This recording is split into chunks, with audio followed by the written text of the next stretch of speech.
Donc ici pour le système nerveux, je vous dirais qu'une des choses importantes à comprendre, c'est vraiment le système nerveux central. Donc ici on en a une bonne partie. Nous avons ce qu'on appelle dans sa totalité, donc toute cette structure-là ici, c'est ce qu'on a dans le crâne, la majorité, c'est ce qu'on appelle l'encéphale. Donc l'encéphale, son rôle c'est vraiment de contrôler ce qui se passe dans votre corps. Vous allez voir, il y a des parties qui sont conscientes, d'autres parties qui sont plutôt inconscientes. On se fait un petit peu diriger par notre encéphale sans trop s'en rendre compte. Si on y va en détail maintenant, ce qui est ici, c'est la partie la plus connue, je dirais, là. Donc ça, c'est vraiment ce qu'on appelle le cerveau. Le cerveau, c'est vraiment le siège des actions conscientes. Si on simplifie, évidemment, là. Donc, je sais pas, moi, vous faites des calculs, vous décidez de vous lever pour aller éteindre la télévision.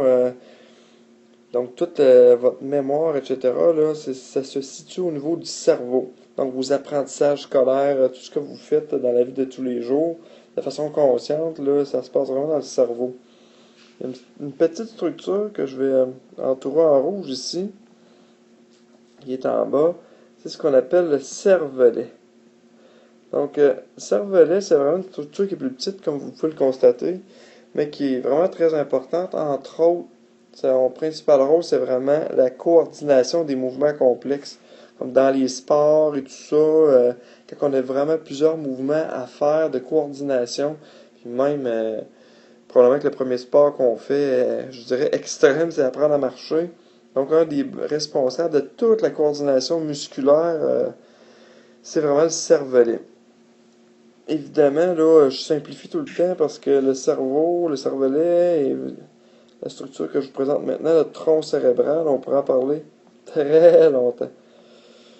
Donc, tronc cérébral, qui est ici vraiment, c'est des actions plutôt inconscientes. Comme le cervelet, j'avais oublié de le dire aussi, là. Oui, on peut entraîner notre cervelet, disons, on va faire des routines de gymnastique, on vient qu'avoir des mouvements, ça devient des automatismes. Mais évidemment, à un moment donné, c'est vraiment une action inconsciente que le cervelet va faire les choses. On ne décide pas consciemment on ne le contrôle pas vraiment, en fait. Le tronc cérébral, c'est encore plus de base. C'est vraiment des fonctions vitales. Donc, respiration. Je parle évidemment de le rythme respiratoire, le rythme cardiaque.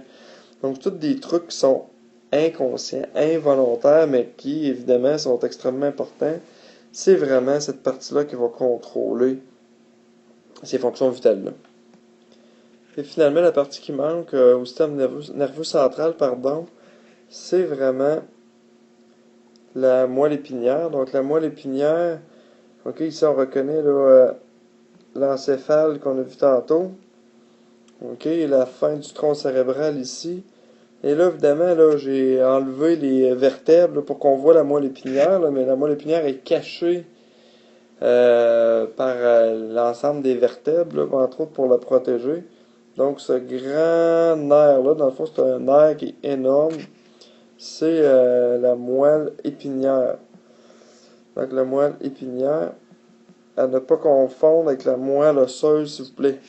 Donc, la moelle épinière, c'est comme un gros nerf qui, on pourrait dire, qui est bidirectionnel. Fait qu'il va, ce nerf-là va envoyer de l'information un peu partout dans le corps. Il se divise en plus petits nerfs.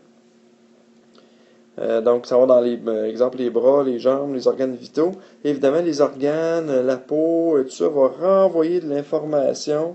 Donc, vous voyez, là, dans le fond, les nerfs vont se brancher ici, comme ça. Là. Donc, l'information peut aller dans un sens pour lever la main, par exemple, et revenir après ça pour dire que quelqu'un vous a touché, etc. Là.